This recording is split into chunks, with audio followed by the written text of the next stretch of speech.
Brigitte Lahaie, Sud Radio, c'est l'instant Sexy News. Eh bien, Didier Pleu, vous allez pouvoir réagir et rebondir avec Philippe Hoffman qui nous parle tous les mercredis des ados. Vous les connaissez bien aussi, Didier Pleu. Bonjour Philippe Hoffman. Bonjour.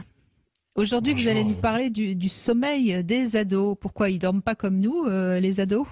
Ah non, ils ont un petit peu plus de mal. Vous avez, enfin, pour ceux qui ont des ados, ils s'arrachent assez les cheveux comme ça pour essayer de les faire dormir davantage. Parce que il y a plus de la moitié d'entre eux, hein, surtout les filles d'ailleurs, ont des soucis de sommeil. Hein. Ils veillent très tard, ils pensent à leur journée, parfois ils s'angoissent, ils s'amusent beaucoup avec leur téléphone, et même ils se lèvent en pleine nuit pour jouer en réseau, pour envoyer un SMS. Enfin, Mais ça, évidemment, le lendemain matin. excusez-moi, ça c'est nouveau. C'est depuis qu'ils ont leur smartphone tout à fait à côté Oui, alors ça s'est dans leur amplifié. chambre. C'est pas nouveau qu'ils aient des problèmes pour s'endormir, mais c'est nouveau que ça dure aussi longtemps et donc ça réduit en fait le temps de sommeil. Leur dette de sommeil est très importante, de plus en plus importante. Il y a eu des études de fait et en 15 ans, on a perdu presque une demi-heure, voire trois quarts d'heure pour les adolescents de temps de sommeil. Alors évidemment, le lendemain matin, c'est pas terrible pour aller en cours, mais en même temps, c'est excitant hein, d'être le dernier réveillé dans la maison, seul dans l'univers de la nuit, de pouvoir penser, faire ce qu'on veut, regarder des vidéos trash ou porno ou surtout être là quand tout le monde dort, être bien en forme. En tout cas, c'est ce qu'on pense. Alors, jusque-là, ça allait bien, hein, le dodo de l'enfance, avec ses petits rituels, ses veilleuses, ses pluches, l'histoire du soir, ça suffisait. Mais avec les changements de statut et de stature, bah, tout bascule. Le sommeil du bébé disparaît, l'horloge biologique jour-nuit est déréglée, le sommeil lent, vous savez, réparateur du soir, là, qui est en début de nuit, il diminue, et le sommeil paradoxal, rempli de rêves, lui, il augmente. Donc c'est un peu compliqué d'un point de vue physiologique. La sécrétion vous savez, de la mélatonine, la fameuse hormone du sommeil, elle doit se réguler avec la poussée hormonale des ados. Du coup, ils s'endorment plus tard et ils aimeraient bien se lever plus tard. C'est décalé, mais c'est pas possible. En tout cas, pas en semaine. Du coup, les jeunes de 12 à 25 ans, ils ont un déficit de sommeil, comme je vous dis, il leur faudrait idéalement 9 heures de sommeil et ils en ont à peine 7. Et ils essaient de rattraper ça le week-end avec une grasse mat très étalée, des fois jusqu'à 16 heures. Mais en fait, ils décalent leur train du sommeil du soir et le lundi matin, ils se prennent, ils râlent. Enfin bon, c'est compliqué. Donc du coup, il y a des conséquences sur la scolarité, la mémoire, l'attention, etc. Mais heureusement, l'avantage de la jeunesse, c'est qu'ils récupèrent très vite. Bon, bien sûr, il y en a certains qui sont plus atteints que d'autres. Ceux-là, ils ont du mal à s'endormir vraiment beaucoup. Ils sont dans un état, ce qu'on appelle d'hypervigilance. Ils passent 1, 2, 3 phases de sommeil de 90 minutes et ils se retrouvent effondrés vers 3 heures du mat'. Alors, pour vraiment dormir, ils prennent de l'alcool ou du cannabis qui les aidera à s'écrouler. Mais ils perturberont encore le reste de leur nuit et pour eux, ça aura des conséquences terribles dans la journée. En fait, ils seront épuisés, irritables, ils n'auront pas d'envie. Dans ce cas-là, il faut impérativement qu'ils voient un médecin et probablement un psy. Alors derrière ces troubles du sommeil, il y a souvent beaucoup d'inquiétudes. Il y a des petites choses comme les contrôles scolaires non préparés, une contrariété amicale, familiale, des angoisses corporelles, voire existentielles. Mais il peut y avoir aussi des raisons plus graves. Hein. Il y a parfois des idées de mort associées à la nuit, avec une anxiété majeure, et puis pour certains carrément une dépression. Hein. D'ailleurs, quand c'est une dépression, on n'a pas du mal à s'endormir, on s'effondre plutôt parce qu'on est très fatigué toute la journée et on a des réveils précoces vers 4-5 heures. C'est valable pour les ados comme pour les adultes, ça. Oui. Donc, pour tenter de convaincre les jeunes de dormir plus tôt, tout le monde s'y met, les parents, les éducateurs, etc. On leur dit voilà, l'exposition à la lumière bleue des ordis et des smartphones, c'est dangereux parce que ça retarde la sécrétion de mélatonine, la fatigue due à des prises d'excitants, vous savez, le café, le soda, les boissons énergétiques, l'alcool, le tabac, enfin, pas faire de sport le soir. Enfin, Mais c'est pas très utile de faire ce listing parce qu'ils connaissent plus ou moins. Et par contre, ce qui est beaucoup plus intéressant, c'est de discuter sur leurs inquiétudes à eux.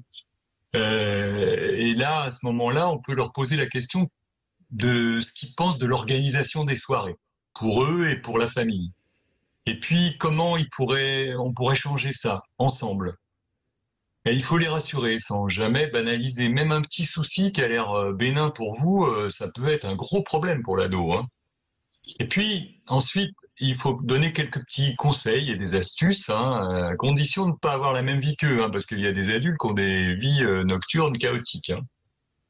Demandez-leur quels sont leurs rituels d'endormissement, et puis il faut les aider à s'organiser, à les maintenir chaque soir. Ça les aide à dormir. Parfois, il y a des jeunes collégiens qui aiment bien qu'on leur lise un livre, parce que ça leur rappelle les histoires de quand ils étaient petits. Quand ils étaient petits, oui, bien sûr. Il faut fixer des limites, hein, à l'utilisation du portable et un horaire limite d'endormissement vers 23 heures pour qu'ils aient au moins 8 heures de sommeil. Et puis, rappelez-leur une chose importante, c'est que leur chambre, qui est leur univers perso, ça doit rester quelque chose d'un peu particulier avec un lit qui doit être le lieu du sommeil.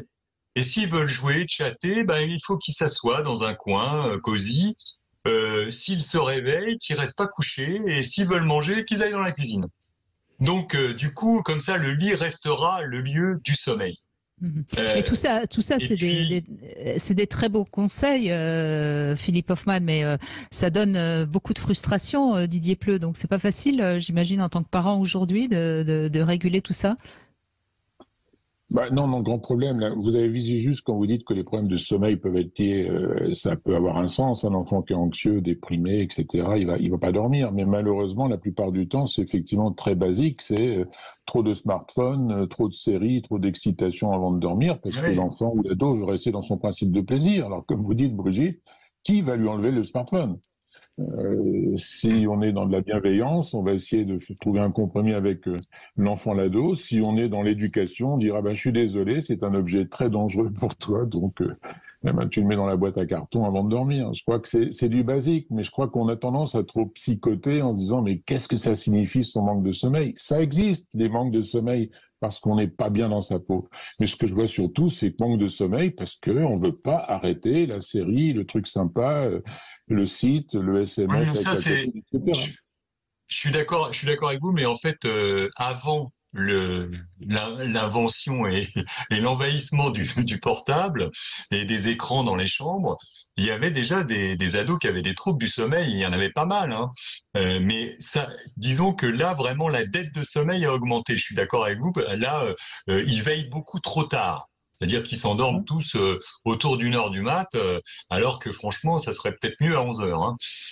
Donc, vous avez raison, il faut mettre des principes éducatifs, fixer des limites. C'est pas simple, hein. Il y a plein de parents qui arrivent pas, hein, qui sont débordés par leurs ados. Ce qu'on peut faire aussi, c'est les informer et puis leur dire voilà que de toute façon, si ils dorment mal, qu'ils mangent mal, ils grandiront mal. Ça les inquiète un petit peu. Vous savez, physiquement, ils aiment pas qu'ils grandissent mal. Bon, il y a des risques divers et variés, on les connaît, mais surtout, vous avez raison. À la fois, il faut être ferme sur des limites qu'on peut donner et sur le danger que ça a des portables et des écrans dans la chambre en général. Et puis, parallèlement, il faut quand même savoir si ça fait longtemps que ça dure. Parce que moi, j'ai eu beaucoup de jeunes en consultation qui prenaient pas de somnifères, mais qui prenaient systématiquement du cannabis pour s'endormir parce qu'ils n'y arrivaient plus. Bon, et c'était bien avant le portable. J'en ai vu pendant 30 ans. Donc, c'est vrai que actuellement, c'est infernal. Parce que c'est exponentiel. Donc excusez-moi, mais en conclusion, donc Philippe Hoffmann, on revient sur ce que vous disiez tout à l'heure, quoi. Communiquer sur leurs angoisses. Oui, sur leurs angoisses, et puis sur leur demander comment on pourrait faire ensemble pour que ça aille mieux, tout ça. Hein. D'accord. Parce que effectivement, comment on pourrait faire pour qu'ils utilisent moins leur portable parce qu'ils peuvent pas résister. Oui. Par exemple. donc le principe de réalité, mais pas dans l'autoritarisme d'antan, évidemment. Merci Philippe Hoffman. Ouais, Merci ça beaucoup. marche pas très bien avec les ados. Bon. Bah avec personne. Hein, bon, maintenant. écoutez, je vous souhaite une bonne Merci. journée et puis j'espère que ça vous aura éclairé. Merci en tout cas Philippe Hoffman.